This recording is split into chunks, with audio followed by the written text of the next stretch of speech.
Di antara tanda-tanda kiamat itu banyaknya mati mendadak. Dulu jarang kejadian pesawat jatuh karena memang belum ada pesawat. Ya kan dulu belum ada pesawat itu.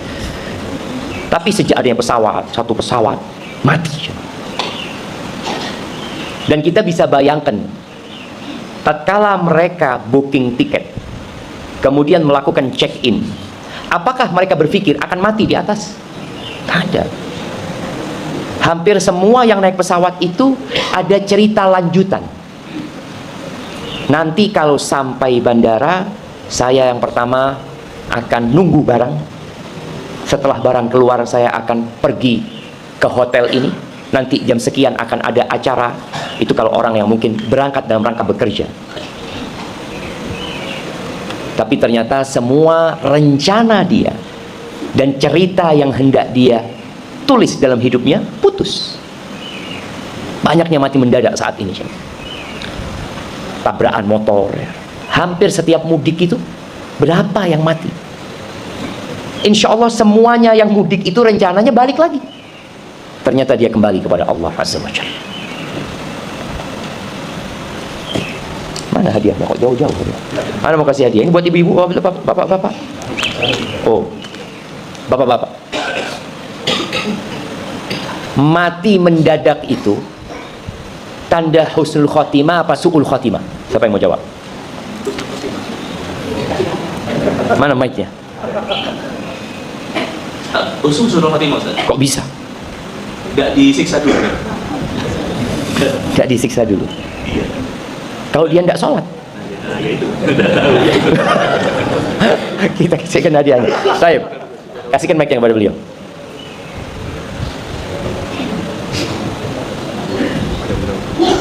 Bukan Ustaz, bukan husnul khotimah, kecuali kalau selama hidupnya dijalani dengan ketaatan Terus mati. terus meninggal, baru husnul khotimah. Iya.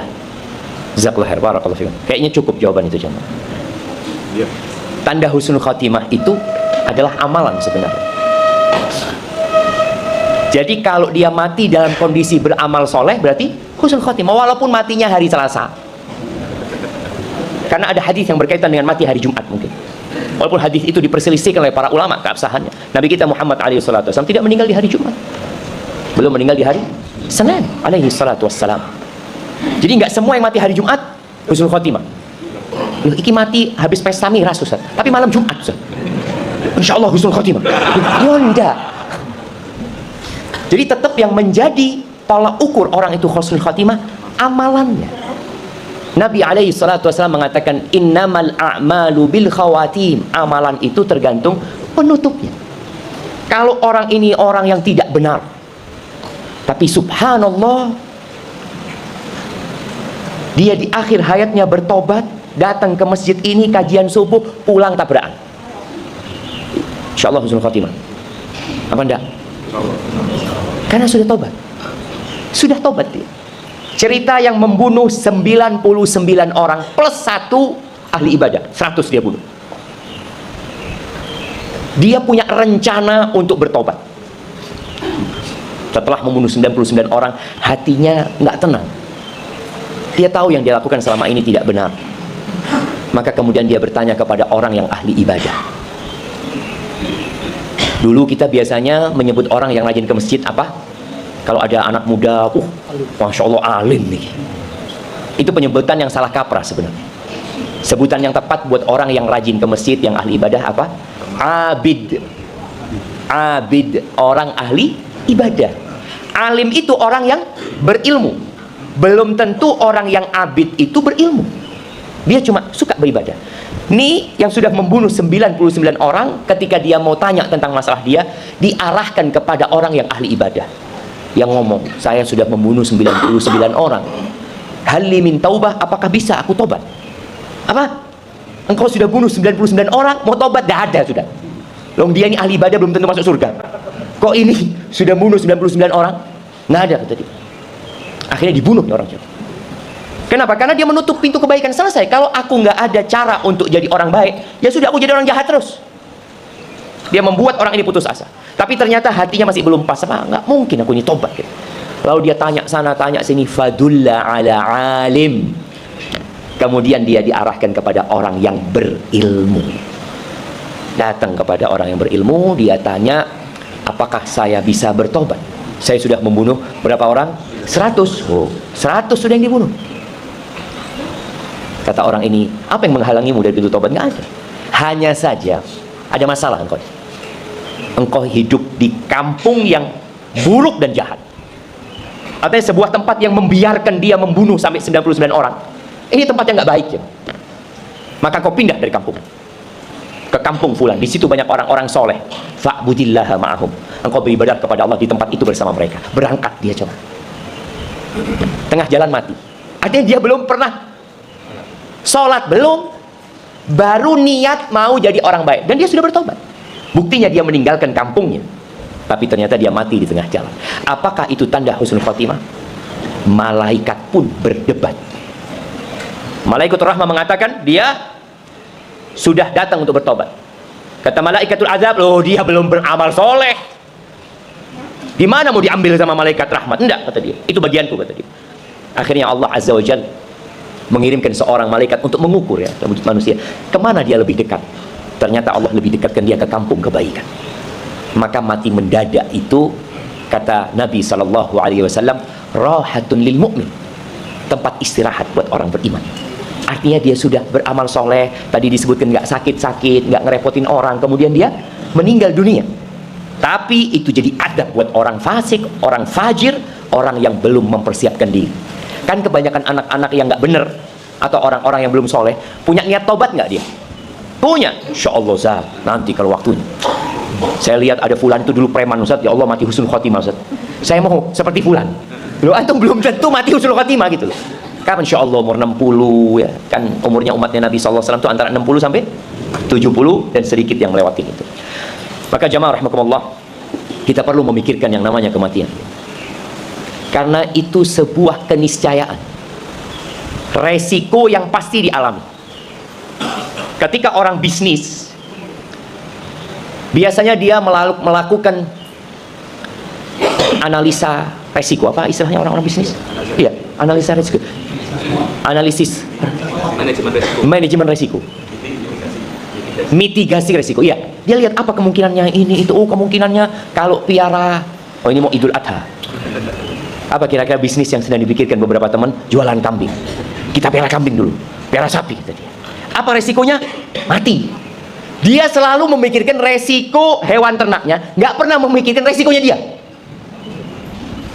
Ya apa kalau nanti sebelum Idul Adha saya yang mati? Artinya dia nggak akan sempat potong korban. Dia tidak akan sempat menikmati hasil korban. Itu tidak pernah ada dalam mitigasi resiko. Memikirkan orang yang sedang berbisnis ini nggak ada. Yang dipikirkan ini kira-kira laku apa tidak laku. Kira-kira keuntungannya berapa persen. Kalau yang bertani resikonya ya mungkin tikus. Macam-macam. Tapi resiko kematian hampir tidak pernah ada. Oh sekarang mulai dipikirkan Ustaz. Di jalan-jalan kita melihat orang melakukan persiapan kematian. Apa? Asuransi. Iya, mulai Ustaz sudah mikir. Harus asuransikan jiwamu. Lu terus mati apa? Apakah ada jaminan saya tidak disiksa di kuburan? Kalau saya ikut asuransi itu.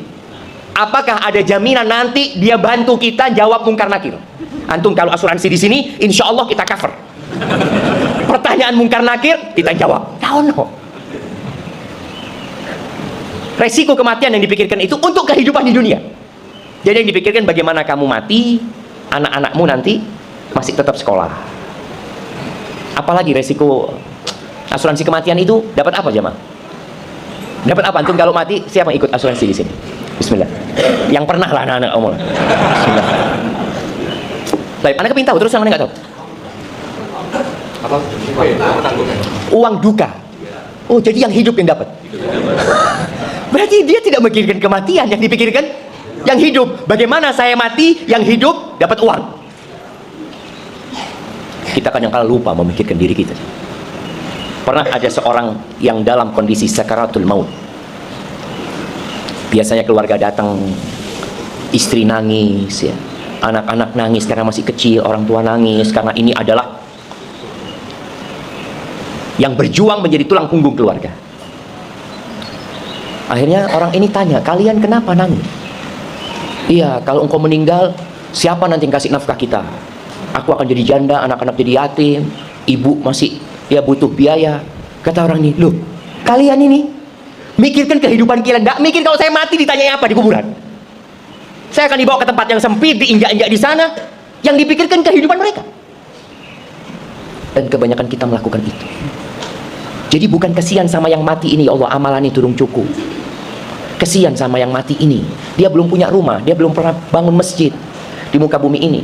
Dia sholatnya cuma yang wajib, tidak ada dia sholat 12 rakaat untuk bangun masjid. Dia akhlaknya juga biasa-biasa aja. Kesian. Kita tidak memikirkan itu, jamaah rahmakumullah. Kafa bil mauti wa'iran. Ada sebuah athar yang mengatakan cukup kematian itu sebagai penasehat. Tidak perlu ngomong panjang lebar, harus gini, cukup lihatan itu mati. Masjid ini dibangun karena permintaan atau wasiat atau arahan dari yang meninggal dulu. Dia mempersiapkan diri, dia ingin punya masjid. Dan kita tahu pada saat Covid itu banyak orang mati. Sehari bisa di satu kampung itu 2, 3, 5. Dan ketika mau dikuburkan tidak boleh. Bayangin, orang ini mati, nggak mau dikuburkan, masyarakat tidak mau menguburkan dia di pemakaman umum, dibikin pemakaman khusus. Takut apa? Takut yang mati nanti di kuburan tertular Covid ini. Loh, itu wis mati. Loh, kenapa nggak boleh dikuburkan di kuburan umumnya, Mak? Loh, nanti gimana kalau nulari? Kan kesian. Wis mati nggak ono. Subhanallah, jemaah. Akhirnya sebagian keluarga sulit untuk mengunjungi keluarganya karena dikuburkan di tempat yang jauh. Cukup kematian itu sebagai peringatan. Di surat Al-Anbiya, surat yang cerita tentang para nabi, di ayat 35, Allah Azza wa Jalla mengatakan kepada Nabi Muhammad SAW, memberikan peringatan kepada beliau bahwa beliau akan mati. Wa ma ja'alna li basharin min qablikal khuld. Kami tidak pernah menjadikan buat satu manusia pun sebelum engkau keabadian. Nggak ada. Makanya cerita ada orang yang, ya ini kalau cerita-cerita orang-orang terdahulu, ada yang minum dari air keabadian kemudian tidak mati-mati. Nggak ada. Lalu kata Allah, afa imitta fahumul khalidun. Apakah kalau engkau mati orang-orang akan kekal? Nggak ada. Di ayat lain Allah mengatakan, innaka mayyit wa innahum mayyitun. Sesungguhnya engkau mayyit. Kita biasanya menyebut mayyit itu kalau sudah mati. Orang hidup ini semua akan menuju ke situ. Mayyit wa innahum mayyitun. Dan semua mereka itu mayyit. Dunia ini tidak punya masa depan. Ada seorang yang ahli ibadah, ketika dia akad dengan seseorang, jual beli sama seseorang, ditulis dari seorang mayit yang bertanda tangan di bawah ini, mayit fulan, sebagai pihak pertama. Kemudian pihak kedua, mayit fulan. Itu orang yang bertanda tangan, loh, saya kok mayit di sini?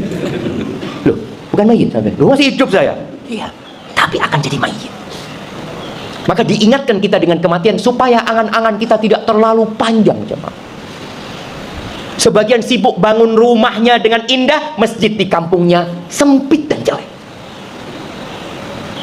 Karpet di masjid kampungnya kasar, karpet di rumahnya halus, jemaah.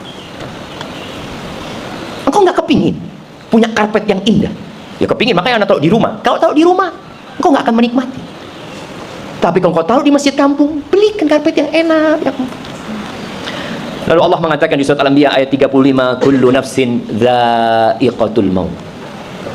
Semua yang bernyawa akan merasakan kematian.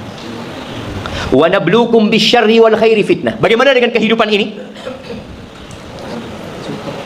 Pembagian rizki dalam kehidupan ini bukan berdasarkan amalan. Sebagian kadangkala ketika dapat hadiah atau ketika makan bersama, dia dapat ikan yang besar umpamanya di depannya dia. Lalu dia menoleh kepada kawan-kawannya, rizki anak soleh. Soleh nih, ikannya paling besar. Bukan. Pembagian rizki dalam kehidupan ini bukan berdasarkan amalan. Buktinya Nabi Musa alaihissalam menjadi pengembala kambing selama 10 tahun, Fir'aun jadi penguasa. Kalau berdasarkan amalan seharusnya yang paling kaya siapa? Para nabi. Kenapa para nabi sulit hidupnya? Ini orang-orang zalim, orang-orang kafir hidup dalam kenikmatan. Bukan. Allah menjadikan pembagian rizki, peristiwa-peristiwa di dunia ini sebagai materi ujian. Sebagian orang kalau dapat musibah apa katanya? Ujian, Ustaz. Kalau dapat motor baru, alhamdulillah. Anak soleh. Itu ujian, sama. Dua-duanya ujian. Maka Allah katakan wa nabluukum bisyarri wal khair. Allah mulai dengan keburukan. Dan kami memberikan ujian kepada kalian yang materinya keburukan wal khairi dan kebaikan. Dua-duanya fitnah. Dua-duanya fitnah. Rasul sallallahu alaihi wasallam pernah selesai salat subuh di Masjid Nabawi. Kemudian beliau hendak beranjak. Tahu-tahu banyak sahabat yang setor muka, yang menghalangi Nabi sallallahu alaihi wasallam. Lalu Nabi mengatakan kepada mereka, "Oh, kalian dengar sesuatu ya?" "Iya ya Rasulullah." Mereka dengar apa? Bahwa ada harta yang baru datang dari Bahrain ke kota Madinah, yang biasanya Nabi alaihi salatu wasallam akan membagikan. Lalu Nabi alaihi salatu wasallam berpidato, mengatakan kepada para sahabatnya, "Wallahi mal faqra akhsha alaikum." Kata Nabi alaihi salatu wasallam, demi Allah, aku tidak takut kefakiran terhadap kalian. Ada sebuah hadis lain yang mungkin kita biasa dengar, kadal faqru ayyakuna kufran. Hampir-hampir kefakiran itu mengantarkan kepada kekufuran. Hadisnya ini lemah, jemaah. Namun ada hadis yang sahih yang kita baca tiap pagi dan petang yang berkaitan dengan kefakiran. Siapa yang membaca hadis? Saya kasih hadiah.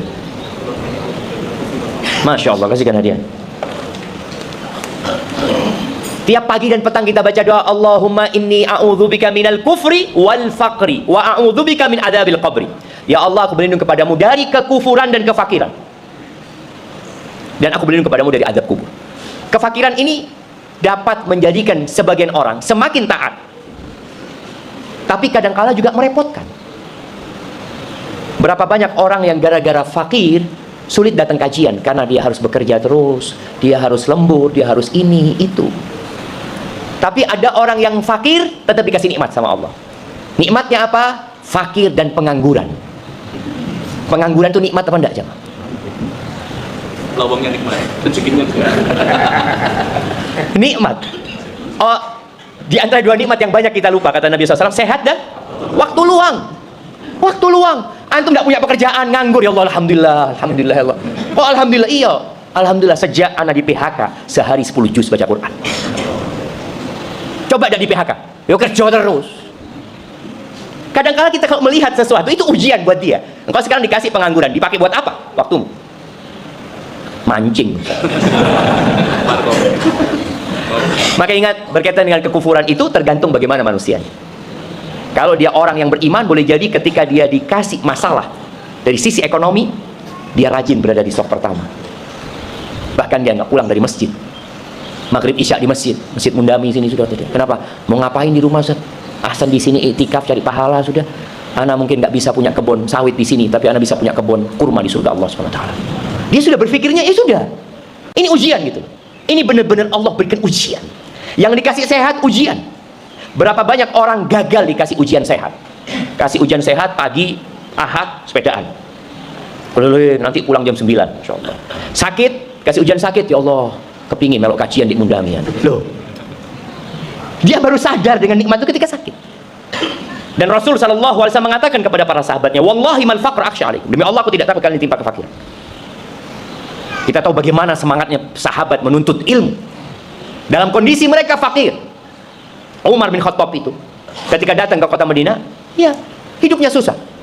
Dia menggembala, dia menjaga gembalaan onta atau kambing ya, dengan satu orang Ansor bergantian. Jadi waktunya Umar jaga, orang Ansor ini disuruh masuk ke kota Madinah. Engkau ngaji sama Rasulullah SAW. Nanti kalau udah dapat ilmu kasih tahu aku. Besoknya Umar yang turun, dapat ilmu dikasih tahu yang Ansor ini. Artinya tidak membuat semangat mereka menuntut ilmu jadi redup. Tapi kadang-kala orang kalau dikasih harta malah tidak ngaji. Dahulu anak berpikir, dan kayaknya salah ya, enak jadi orang kaya itu. Kenapa? Kita bisa terus ikut kajian ba'dal maghrib ya, tak ada subuh ngaji. Kenapa? Selesai, buka keran di rumah yang keluar fulus. Kelas. Tapi ternyata fitnah harta itu berat. Elon Musk sampai hari ini masih cari fulus enggak dia? Loh, masih. Pernah Elon Musk sudah saya istirahat, saya pensiun. Malah berpikir Elon Musk mau bikin kampung di mana? Di Mars. Bukan ngaji dia, anda mau ngaji sudah fokus. Mudah-mudahan Elon Musk dikasih hidayah. Antum pernah doakan Elon Musk enggak? Oh, kita ini doakan orang-orang yang fulus, orang-orang yang kalau dia masuk Islam insya Allah dampaknya besar kepada dakwah ini, doakan. Ternyata orang yang banyak hartanya malah sulit untuk datang ke majelis ilmu. Ada satu kawan, ketika dia jadi pegawai di sebuah toko, dia setiap izin sama pemilik tokonya mau datang kajian, dikatakan jangan karena jam kerja. Dan seorang muslim harus seperti itu. Jangan karena antum sudah ngaji, bosnya juga sudah ngaji, ada kajian tutup toko, sudah ngaji. Loh, kalau antum kontraknya buka jam 9, tutup jam 4, ya antum lakukan. Loh, ada pengajian, ini ustadz jarang-jarang datang. Online, tidak apa-apa. Bismillah. Allah kasih kemudian. Kalau enggak, ya nanti setelah selesai kerja, antum bisa sekarang nonton rekamannya. Ini pegawai, masya Allah, dia berdoa minta sama Allah, ya Allah, aku kepingin jadi pengusaha ya Allah, supaya lebih bebas. Orang kalau pengusaha itu kan, ya dia kapan mau buka toko, kapan dia mau tutup, terserah dia, milik dia. Dia cerita, setelah anak jadi pengusaha, punya toko, usaha ini Ustaz, malah anak nggak melok kajian Ustaz, online Ustaz. Kenapa? Karena dia berpikir kalau tutup, rizkinya kurang Ustaz. Fitnah dunia itu dahsyat. Maka cerita para sahabat Nabi setelah meninggalnya Rasul Sallallahu Alaihi Wasallam dan dibentangkannya rizki buat mereka, mereka cerita, kami gagal. Seperti yang disebutkan oleh Nabi SAW. Yang aku khawatirkan, wa innama akhsha an tubsata alaikumud dunya kama busitat alal ladzina min qablikum. Yang aku khawatirkan ketika dunia dibentangkan buat kalian, sebagaimana dibentangkan untuk umat-umat sebelum kalian. Fatanafasuha, di sini penyakit. Lalu mereka bersaing, berkompetisi untuk mendapatkan dunia itu. Sebagaimana kompetisi yang dilakukan oleh umat-umat sebelum kalian, dan dunia itu menghancurkan mereka sebagaimana telah menghancurkan orang-orang sebelum kalian.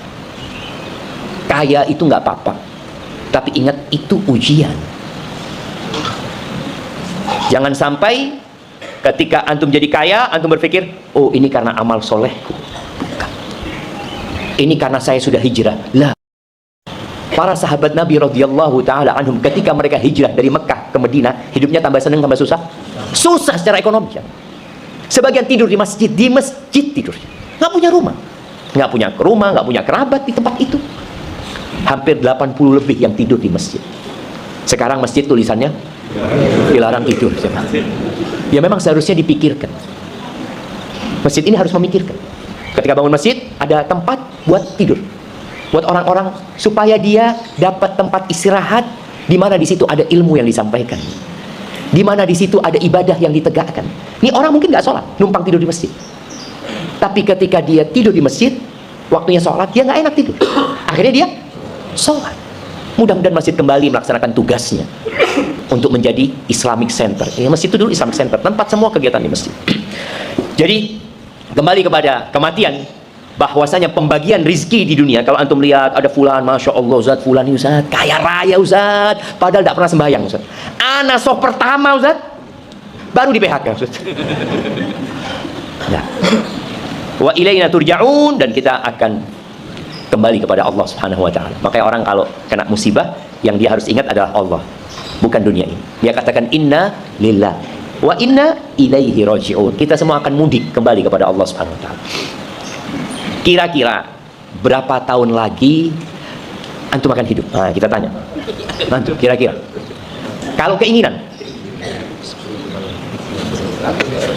Siapa yang ngomong 1000 tahun? Tidak ada orang ngomong 1000 tahun. Wes, 80 wis tuwek 90. Kira-kira berapa tahun? Kalau antum dikasih kesempatan milih ya, apa? Antum boleh milih 200 tahun, tadi ada 1000 tahun ya, 150 tahun, atau berapa? Bukan tidak tahu. Milih, orang suruh milih. Kalau kapan antum mati tidak ada yang tahu kita jemaah.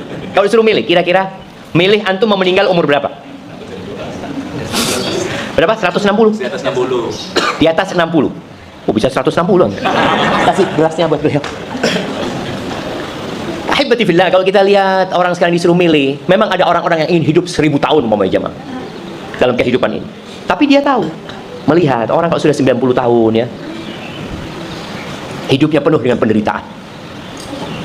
Ditinggal mati istrinya, ditinggal mati anaknya, ditinggal mati cucunya, ditinggal mati sohib-sohibnya. Dia cuma sendirian sak kampung itu, yang paling tua. Loh, wis mati kabeh. Kehidupan pun kadang-kadang menjadi penderitaan buat dia. Rasul sallallahu alaihi wasallam menyebutkan a'mar ummati baina 60 wa 70.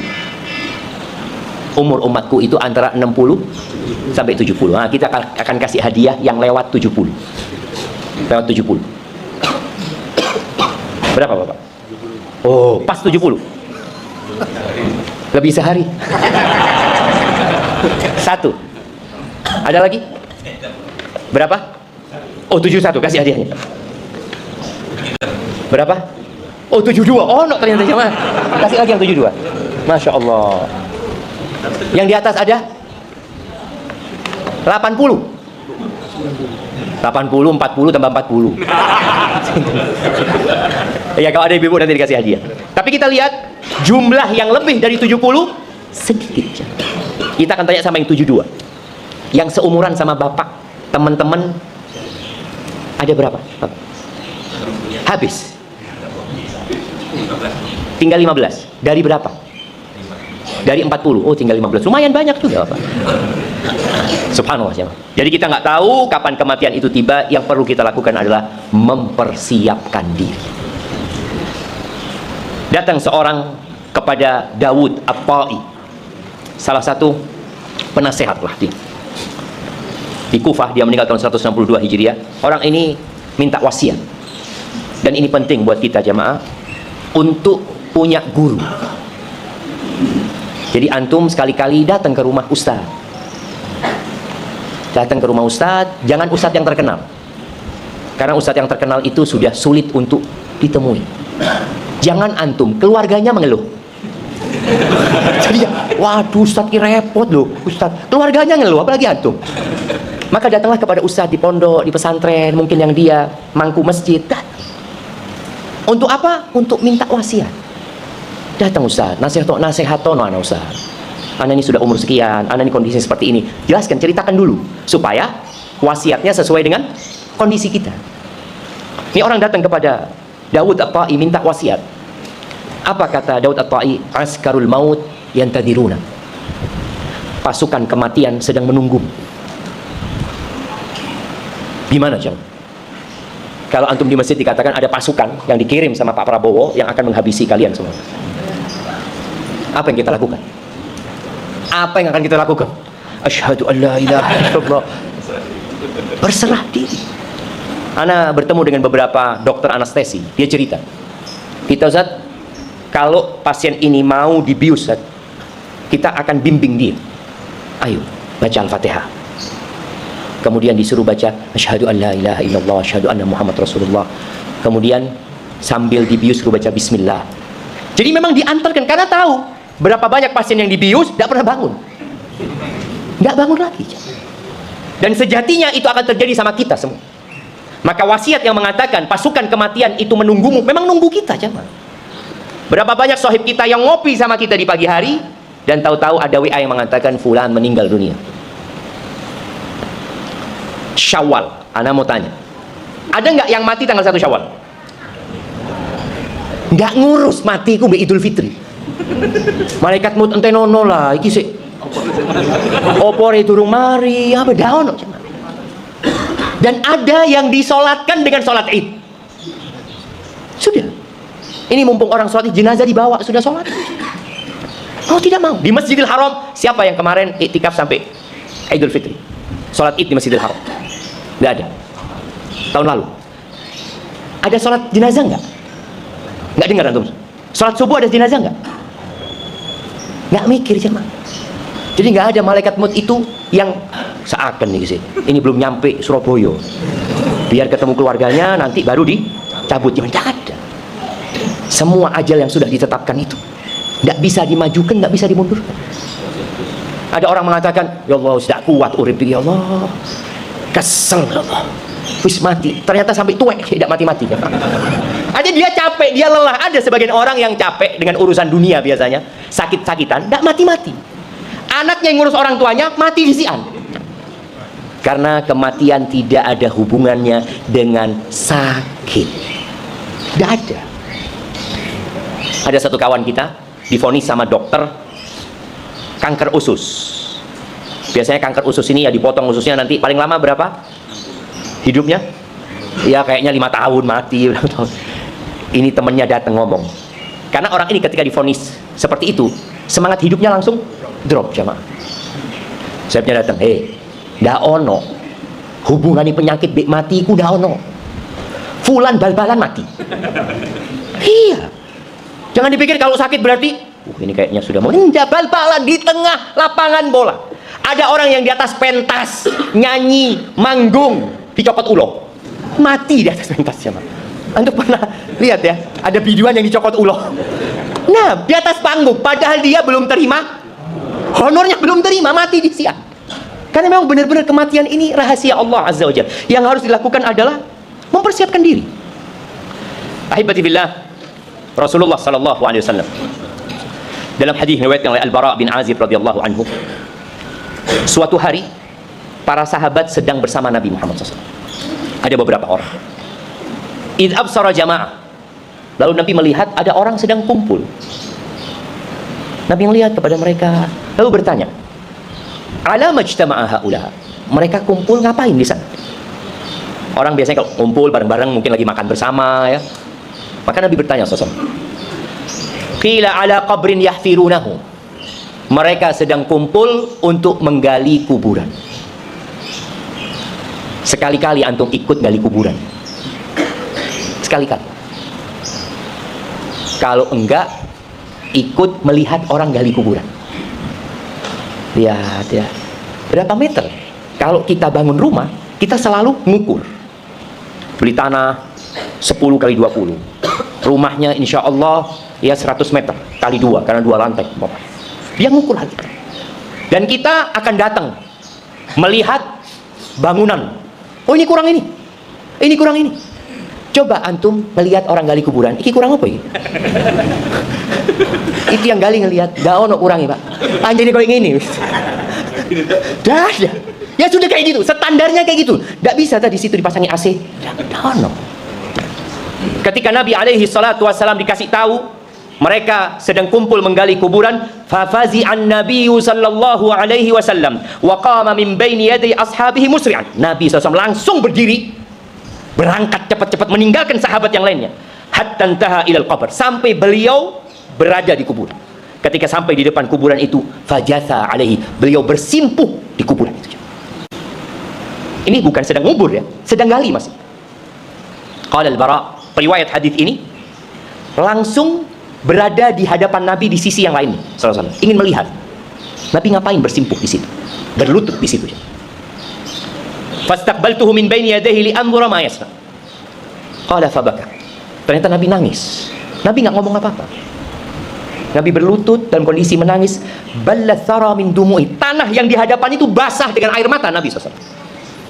Bukan menangis yang hanya berkaca-kaca, yang mungkin tetesan air matanya hanya 2-3 tetes, lah, sampai basah tanah yang di hadapan Nabi SAW. Thumma aqbala alaina. Setelah itu beliau menghadap kepada kami. Awalnya melihat kepada kuburan sambil menangis. Setelah itu beliau menghadap kepada kami mengatakan, ai ikhwani limithli hadzal yaum fa'aidu. Wahai saudara-saudaraku, yang untuk seperti ini, yang untuk hari seperti ini, hendaklah kalian merencanakan, membuat persiapan. Kemarin tatkala mudik, kita semua persiapan. Yang dipersiapkan pertama, kalau dia mudik dengan mobil sendiri, apa yang akan dia lakukan? Dicek mobilnya, dibawa ke bengkel, anginnya dilihat, olinya diganti, akinya dicek, ya apa? Bismillah insyaallah. Siap. Oke, kendaraan sudah siap. Lalu apa yang akan dilakukan? Membawa barang-barang. Sebagian orang karena barang yang dibawa banyak dan mobilnya kecil, dia taruh apa namanya di atasnya itu? Apa? Roof box. Dia pasang roof box. Dia atur barang-barang tersebut. Bagaimana barang-barang ini tidak ada yang jatuh. Kemudian ketika ada yang gerak, dia ikat. Lalu tatkala ada tempat yang kosong, mana ada barang lain yang bisa dimasukkan, dimasukkan semua. Ini sebagai kotak yang dia akan bawa ke kampungnya. Oh, mau bawa oleh-oleh, bawa ini, dipersiapkan semua. Padahal dia akan mudik hanya 10 hari. Kita akan kembali kepada Allah berapa hari? Selamanya. Dan tidak ada kesempatan untuk balik. Kalau ada yang lupa kita mudik, kita bisa telepon orang di tempat kita. Pembantu apa, tolong itu dikirimkan. Pakai kargo atau apa. Tapi kalau kita sudah kembali kepada Allah, selesai. Allah Azza wa Jalla mengatakan, ya ayyuhalladzina amanu, di akhir surat Al-Munafiqun. Ya ayyuhalladzina amanu,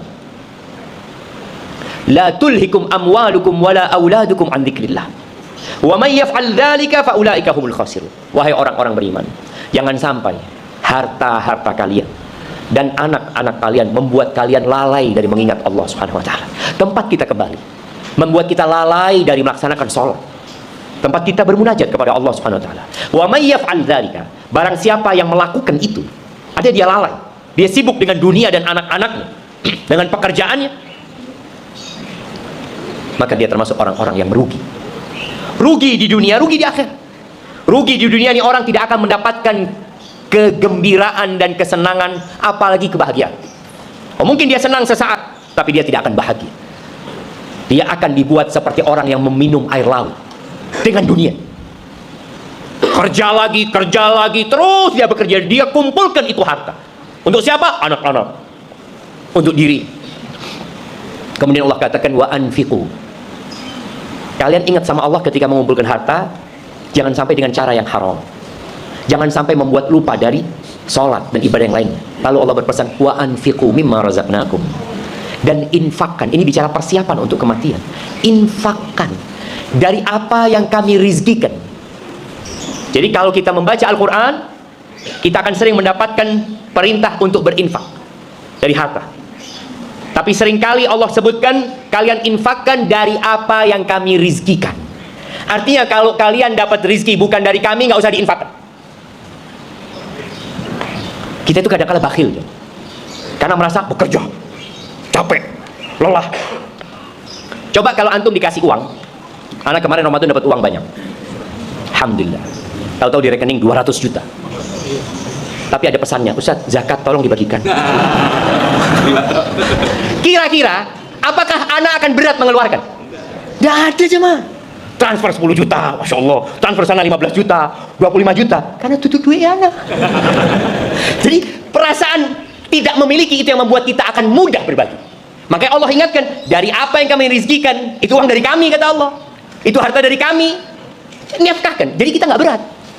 Tapi kalau antum merasa, lu anak Ustaz memeras keringat, berat antum. Eman-eman, ya Allah. Kenapa disuruh berinfak? Min qabli ayyatiya ahadakumul maut. Sebelum datang kematian kepada salah seorang kalian. Fayaqula rabbi. Lalu ketika dia sakaratul maut, datang kematian, dia mengatakan, laula akhartani ila ajalin qarib fa asaddaqa wa akum minas salihin. Ya Allah, kalau engkau tunda umurku ya Allah, sedikit saja, aku ingin sedekah. Pertanyaannya, sebutkan 5 keutamaan sedekah. Masih ada hadiah. Nah, kenapa nih orang kalau mau mati yang diinginkan sedekah? Kok nggak ingin, ya Allah tunda dikit ya Allah, anak mau haji. Nggak ada.